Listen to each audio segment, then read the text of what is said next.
バトル Don't miss it ドラゴニックナイトすなわちど強い。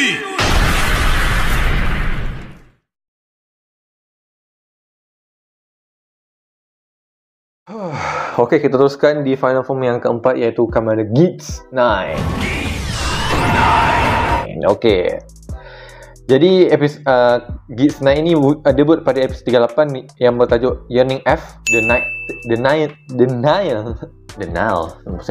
Yearning F, The Nile-tail White Wolf. Fox Wolf pula, buang set. Okey. Jadi episod ini ditulis oleh Yuya Takahashi dan didirect oleh Teruyaki Sugihara. Okey. Jadi episod Commander Geats 38 ni dimula dengan amukan Commander Geats Boost Mark III yang di mana berlaku Henshin berlaku pada episod 37 yang disebabkan kemarahan Ace dan niatnya keinginan Ace untuk menyelamatkan umatnya itu, atau Goddess of Genesis atau Goddess of Creation, Soseino Megami, itulah gitu yang di mana ya kemarahan Ace udah memuncak gitu kan, kerana ya Soseino Megami ingin menjadikan korban ataupun korban lah untuk jadikan grind end oleh Shuel dan pihak DGP. Dengan kemarahan yang besar melihat ibunya diseksa, jadi Boost Mark III Race Buckle ni ya sebenarnya nama Race Buckle-nya Boost Mark 9, tapi aku panggilnya Boost Mark III kerana ya fasa ini dia masih wujudkan Boost Mark III. Jadi muncul dan mengubahkan Ace menjadi Commander Geats Boost Mark III yang dianggap sebagai final form yang belum sempurna. Jadi aku ambil daripada makluman di Commander Wiki yang dia kata itu Boost Mark III dianggap sebagai final form tapi incomplete final form gitu. Incomplete lah gitu. Jadi jadi kalau boleh berani cakap gitu, waktu jadi Boost Mark III memang mengganas gitu. Jadi efeknya itu gila-gila nak mampus gitu. Jadi aku berani cakap wah, mantap sih. Tapi Boost Mark III ni ya actually tak banyak, dalam berapa minit lepas tu udah gitu kan. Nah, Ace macam pengsan gitu kan dan berada di alam bawah sadarnya bertemu dengan Ace yang lain. Tapi bukan ni Ace yang ada di movie tapi ni Ace yang betul-betul yang diri Ace tu sendiri .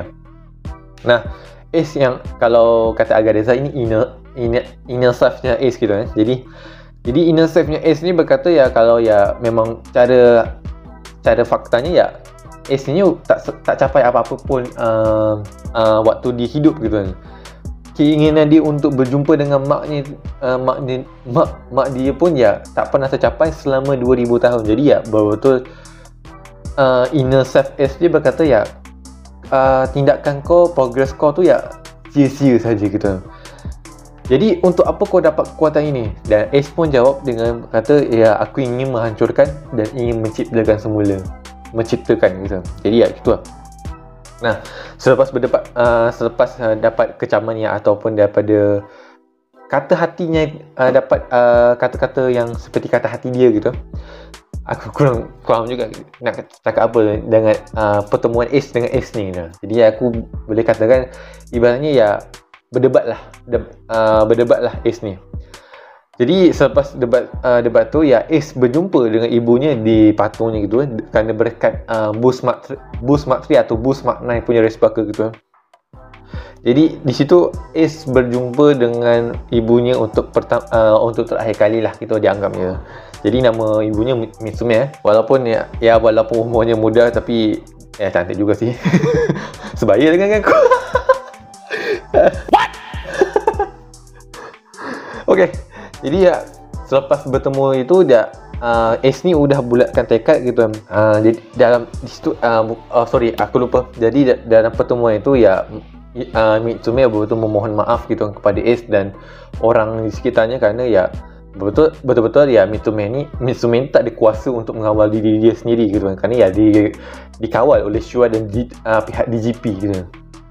Nah, kerana ya Mitsume ini sudah merebut kebahagiaan, jadi Ace ni bertekad untuk untuk mewujudkan satu impian yang di mana untuk mewujudkan dunia di mana orang lain bahagia. Jadi sebenarnya kalau korang tengok final episodnya gitu kan, jadi korang faham. Jadi proses di episod 38 ni 38. Jadi sebenarnya Ace tu dah tekad jadi kami sama gitu ataupun God gitu. Jadi ini sedikit spoiler tapi walaupun aku akan bahas lebih ke episod debutnya gitu, okey. Nah, selepas berjumpa dan setelah Mitsume hilang dan itulah terakhir kalinya perjumpaan mereka berdua. Jadi Ace pun ya berada dalam keadaan voice bersama Shuel yang dah jadi Geyser Shuel gitu kan. Orang panggilnya Geyser Shuel tapi ya udahlah gitu. Okay, ikut je. Jadi situ ya Geats menggunakan boost Mark 9 Race Bucket secara maksimal untuk mengakses final form sempurnanya iaitu Geats 9. Okay. Nah, jadi ability unik ini untuk form ni, Ace itu mempunyai kekuatan God of Genesis atau God of Creation yang dimana membolehkan dia mengubah reality sesuka hati. Kekuatan ini juga dapat diperluas skalanya mengikut kehendak Ace. Okay. Jadi skala ini betul ya, korang tak boleh, kalau korang tengok seriesnya sampai ke mana-mana pun sampai 38 sampai ke final. Jadi Ace tu dah kayak betul-betul mengembang, betul-betul ya evolve gitu kekuatan Geats 9 tu. Dia awal memang firstnya itu daripada dunia, tapi ada beberapa faktor yang dia tak boleh tu. Jadi untuk perubahan yang lebih besar, Geats 9 memerlukan gila-gila tambahan daripada orang lain kerana kuasa sendiri juga mempunyai limit gitu. Jadi limit objek yang lebih kompleks seperti core ID yang telah musnah, contoh macam Neon dengan si apa tu, siapa ni kakak Kewa tu.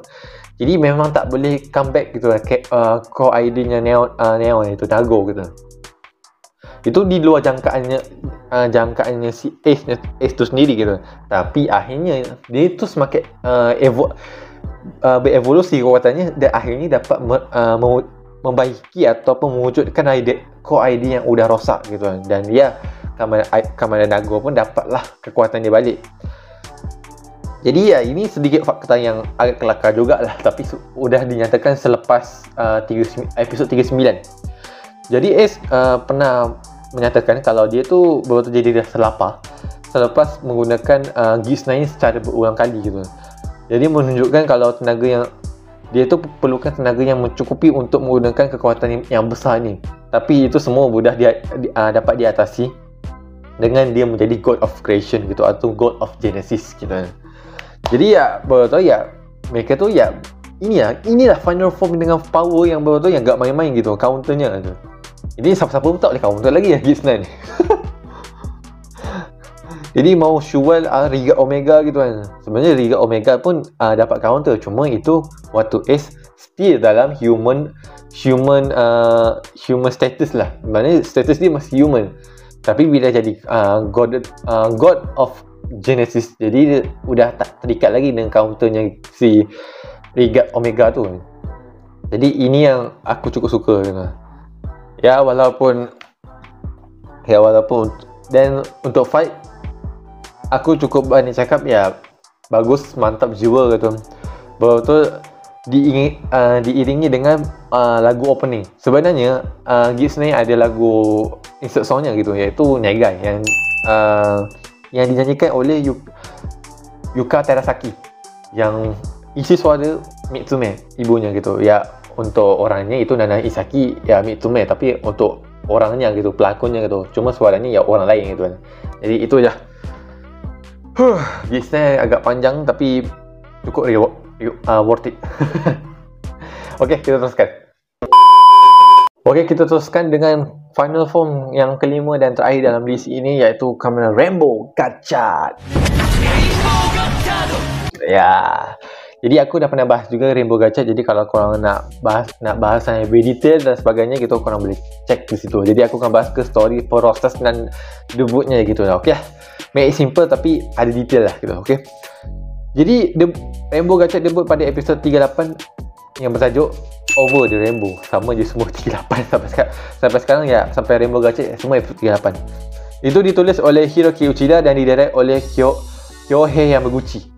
Jadi untuk episodnya ya bagi aku ya cukup okey. Jadi 50-50 lah. Walaupun debut fight Rainbow Gacha yang nampak biasa, tapi proses menuju final form ni ya cukup luar biasa lah gitu. Aku cukup bagi ni untuk prosesnya gitu.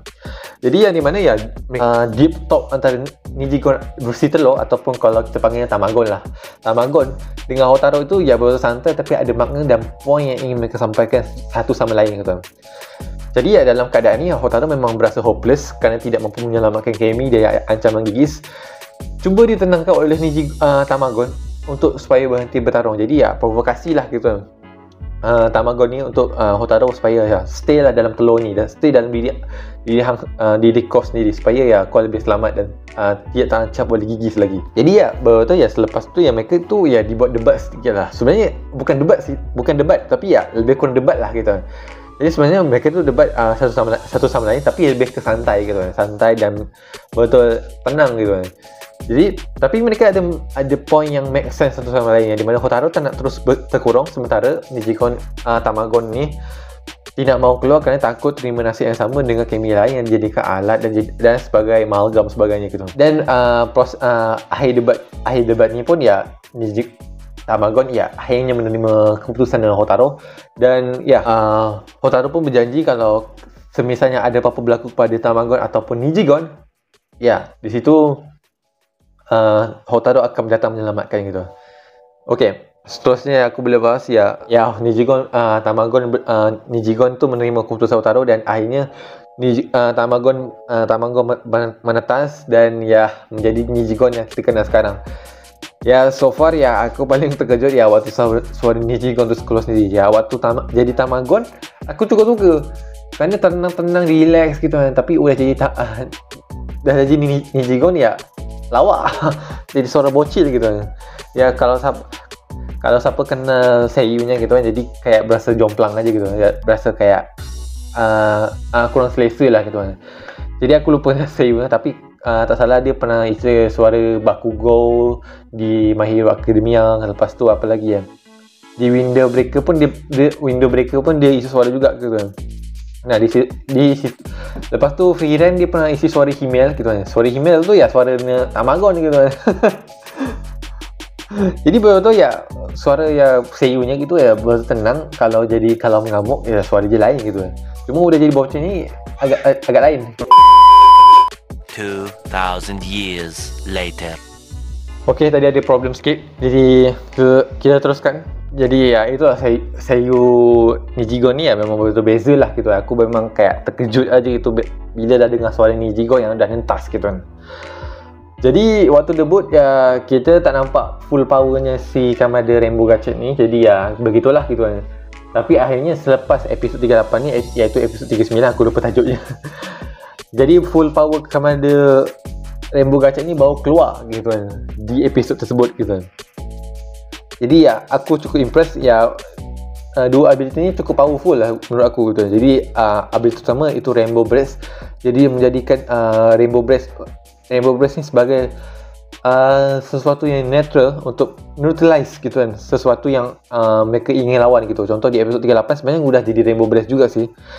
Tapi baru ditunjukkan mereka tu Rainbow Breast 100 Kemi tu semuanya baru dapat tu.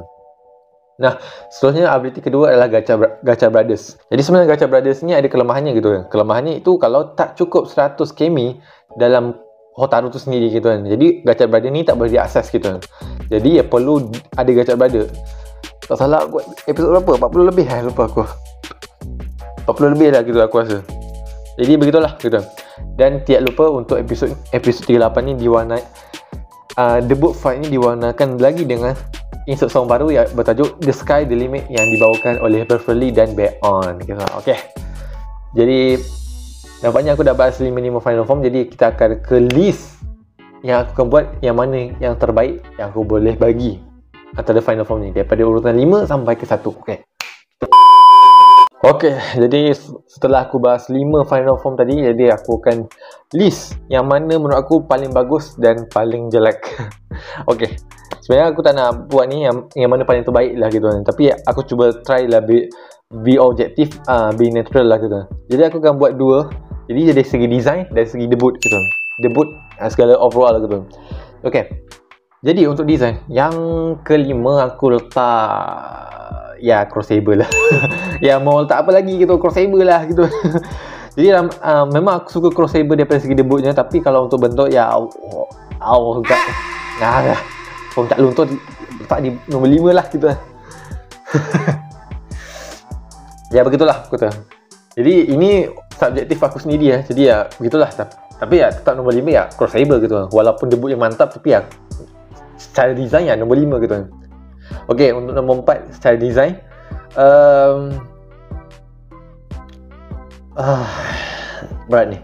berat ni Rainbow Gachet. Sebenarnya ya kalau untuk Rainbow Gachet dengan Cross Saber ni, kalau disandingkan memang ramai yang tak suka Rainbow Gachet gitu kan. Sama juga Cross Saber gitu kan. Tapi secara peribadi aku cukup okey lah dengan Rainbow Gachet gitu kan. Mereka tu ada effort lah untuk buat form baru dibanding mereka tu repaint basic form jadi final form gitu kan. Kan geli aku. Kan pelik tu kesannya gitu kan. Jadi ya Rainbow Gachet masih okey lah gitu kan. Nombor 4 masih okey lah gitu. Seterusnya nombor 3 ini mungkin akan kontroversi juga sih. Zero tu. Mungkin Zero tu bagus kerana simple gitu kan. Cuma ya simple bagi aku ya, kalau compare dengan Zero One punya bentuk ya, Zero tu ni bulky, agak berisi gitu kan. Gitu aja sih. Untuk nombor 2, ni agak berat dia. Agak berat. Antara nombor 1 dengan nombor 2 ni agak berat. Antara Ultimate Reverse dengan Geats 9 gitu kan. Jadi agak berat ni sini. Nombor 2 Ultimate Reverse lah. Jadi Ultimate Reverse aku cukup berani cakap ya okey. Cukup okey, bagus. Secara design memang bagus dan mantap gitu kan. Tapi dia bunyi ya gitu lah. Itu the next. Okay, next list. Okay. Next list, okay. Okay, seterusnya ya. Seterusnya apa lagi? Nombor 1 ya Geats 9 gitu. Okay, Geats 9 ya, walaupun ada kekurangan di perutnya gitu yang kayak apa tu? Kayak bolok, kayak kosong hitam gitu aja. Tapi aku cukup suka lah secara overall gitu. Sebenarnya ramai yang tak perasan, sebenarnya ada part-part yang repaint gitu. Contoh kakinya boost Kamada Geats 9 itu sebenarnya repaint form boost boost race buckle gitu. Kalau korang perhatikan lebih elok, kalau armor dadanya ya betul-betul ya baru gitu. Dan aku cukup suka Echo Musang yang belakang tu ada 9 gitu kan. Cukup bagus juga sih. Jadi ya okey lah. Jadi kita terus ke list yang akan menjadi kontroversi, lebih kontroversi daripada list design tadi. Okey. Dari segi debut, yang paling terburuk iaitu nombor 5 gitu kan. Ultimate Reverse. Ya macam ni ya. Ultimate Reverse itu betul ya banyak plot hole. Betul-betul ya di-push agak kejar gitu kan. Sampai aku sendiri pun ya tak tahu nak faham macam mana gitu proses formnya macam mana, pendalaman karakter ni macam mana, development karakter Iki ni macam mana gitu kan. Betul-betul ya wasted gitu kan. Untuk episod 38 tu jadi sebagai debut Ultimate Reverse gitu. Ya gitu saja gitu. Yang keempat aku boleh bagi Rainbow Gachet kot. Jap sampai Rainbow Gachet sih. Rainbow Gachet. Kerana ya walaupun debut fight-nya ya hambar ataupun biasa saja, aku boleh cakap secara proses ya deep talk-nya itu bagus gitu kan. Berasa rewarding di akhir episodnya gitu ya. Itu betul ya menyenangkan hati aku lah gitu sebagai penonton gitu kan. Jadi ya okey lah gitu kan untuk Rainbow Gachet gitu kan. Secara dari segi debut lah gitu dan prosesnya sebagainya. Yang ketiga, okey ya. Ni agak berat ni. Antara tiga ni Zero One, Saber dengan Geats ni agak berat kerana memang tiga-tiga ni bagus juga sih menurut aku. Cuma ya gitulah. Harus milih juga sih.